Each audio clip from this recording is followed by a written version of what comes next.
Shalom adik-adik, ketemu lagi dengan Lause. Hari ini Lause ingin bercerita untuk adik-adik yang ada di rumah. Sebelumnya kita berdoa. Tuhan, terima kasih hari ini kami masih sehat, masih kuat. Dan hari ini juga Tuhan, kami ada kesempatan untuk mendengarkan cerita firman Tuhan. Tuhan Yesus, berkatilah kami, layakkan kami. Dalam nama Tuhan Yesus kami berdoa. Amin. Nah, adik-adik, pasti adik-adik yang ada di rumah pernah sakit kan? Lause juga pernah sakit pusing, pernah demam. Mungkin adik-adik yang ada di rumah pernah sakit perut. Tiap hari bawaannya mau ke kamar mandi terus, sakit terus. Ada juga yang kepalanya pusing 7 keliling. Ada juga yang panas, dingin, menggigil. Bermacam-macam sakit. Nah, hari ini tema cerita kita, Yesus membangkitkan anak Yairus. Pak Yairus ini pekerjaannya kepala rumah ibadat. Kalau sekarang bisa disebut ya seperti hamba-hamba Tuhan, seperti pendeta yang ngurus orang-orang untuk beribadah. Pak Yairus juga mempunyai seorang anak perempuan. Tapi anak perempuannya ini sudah berusia 12 tahun. Lumayan sudah remaja. Pak Yairus sangat mencintai anak perempuannya. Dia mengasihi dia. Dan anak perempuannya ini juga adalah anak yang baik. Sama seperti adik-adik di rumah. Adik-adik di rumah orangnya baik kan? Nggak suka melawan orang tua. Kalau disuruh orang tua belajar, dia mau. Betul kan? Nggak mau berbohong. Kalau sudah makan, cuci piring sendiri. Bangun tidur, kamarnya dirapiin. Dan anak Pak Yairus juga rajin berdoa. Namanya saja tinggal di rumah ibadat. Sama seperti adik-adik. Kalau disuruh ibadah langsung cepat. Wah, semangat. Tapi anak Pak Yairus ini tiba-tiba dia sakit. Pak Yairus sangat mengasihi. Dia bawa berobat ke dokter satu, ke tabib pada waktu itu. Ke tabib satu lagi. Dok. Tolong dok, sembuhkanlah anakku ini dok. Dia satu-satunya anakku. Aku sangat mengasihi. Tolong ya dok, sembuhkanlah dok. Wah, tabib atau dokter, dia beri obat resep, dikasih. Dia sangat senang. Pasti anakku nanti sembuh. Dia pulang ke rumah. 1 hari, 2 hari. Rupanya anaknya juga tidak sembuh-sembuh. Panas yang tinggi tidak turun-turun. Wah, bagaimana anakku ini? Aduh, bagaimana? Nanti dia pikir, nanti kalau dia sakit, mati bagaimana? Aku tidak mau, nggak mau. Dia pikir, aku harus berusaha untuk bisa sembuh. Menyembuhkan anakku ini, bagaimanapun caranya. Wah, Pak Yairus mendengar kabar kalau Yesus sedang pelayanan di kampung seberang. Wah, dia pernah mendengar bahwa Yesus itu berkuasa, sanggup membangkitkan orang mati, sanggup apalagi menyembuhkan, bahkan memberikan makan 5.000 orang. Wah, aku harus pergi ketemu Yesus. Dia pergi. Wah, dia siapkan semua bajunya. Dia berlari-lari dia jalan. Wah, rupanya orang-orang sudah banyak berkumpul. Pak Yairus, aku akan berusaha bertemu dengan Yesus.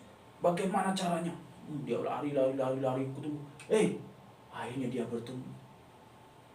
Dia berkata, Yesus, tolong Tuhan, anakku perempuan sedang sakit di rumah Tuhan. Tolong Tuhan. Tolong Tuhan datang ke rumah. untuk menyembuhkan anakku ini. Karena aku sangat mengasihi anakku ini. Tolong ya Tuhan, tolong. Lalu Yesus berkata, ayo Pak Yairus. Dan dia mengajak murid-muridnya pergi. Berjalan.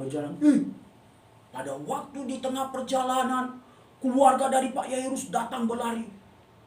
Hei Pak Yairus, nggak perlu lagi kamu merepotkan Tuhan Yesus untuk datang ke rumah. Karena anakmu sudah mati.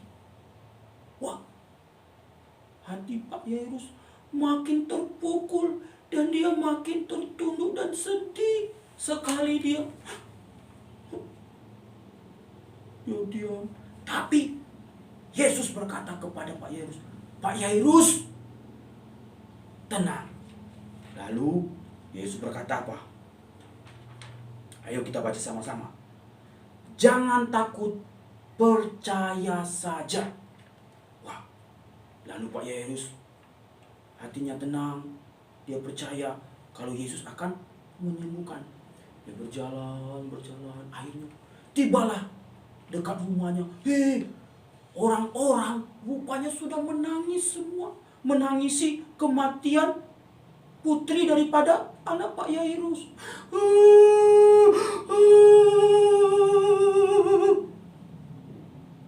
Lalu orang berkata, apa gunanya lagi kau membawa dia? Tidak ada gunanya. Pak Yairus makin sedih. Lalu Yesus berkata, hei Pak Yairus, jangan sedih. Percaya saja, anakmu tidak mati, tapi sedang tidur. Wah, orang di sana terkejut mendengar, apa? Tidur? Hah? Malahan mereka tertawa mendengar perkataan Yesus, menertawai Yesus. Tapi Yesus tidak menghiraukan perkataan mereka. Dia berjalan bersama Yairus. Pak Yairus, tunjukkan di mana kamar anak itu. Dan Yesus membawa ketiga muridnya, yaitu Petrus, Yakobus, dan saudaranya Yohanes. Ayo kalian bertiga masuk. Dia tunjuk di kamar itu. Rupanya ibunya sudah menangis. Anakku. Gak mungkin kan? Anak yang sudah meninggal dikasih ketawa. Mati anakku. Ia sedih sekali. Anakku. Lalu Yesus datang, mendekati dia dan memegang. Rupanya anak perempuan ini benar-benar sudah mati. Ibunya nangis melihat, sedih. Lalu Yesus berkata, hai anakku, bangunlah.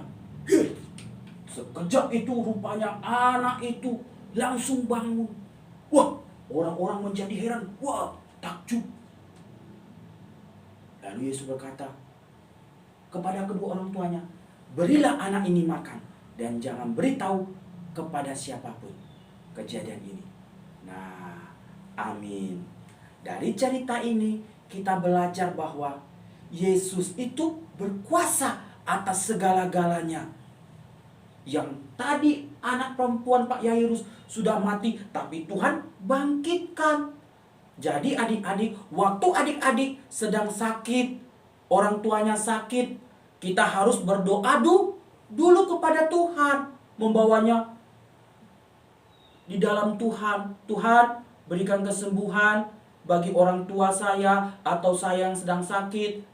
Tuhan, kau sembuhkan. Dan Tuhan juga, Tuhan berikan dokter yang terbaik supaya dokter juga boleh menyembuhkan saya. Dan kita juga belajar untuk beriman. Jangan percaya kepada kekuatan manusia, jangan percaya kepada dukun dan yang lain-lain, tapi percaya saja sama Tuhan Yesus. Amin buat ceritanya. Ayat hafalannya dihafal Markus 5 ayat 36. Markus 5 ayat 36. Kalau yang adik-adik kecil kelas 1, kelas TK, ayat hafalannya, jangan takut, percaya saja. Oke, dihafal ya minggu depan. Kalau lause ke rumah, nanti ditanya. Mari kita berdoa. Tuhan Yesus, hari ini kami berterima kasih. Kami boleh belajar lagi dari kebenaran firman Tuhan yang mengajarkan kami untuk tetap percaya kepada Tuhan. Bahwa Allah yang kami sembah di dalam Yesus Kristus adalah Allah yang berkuasa.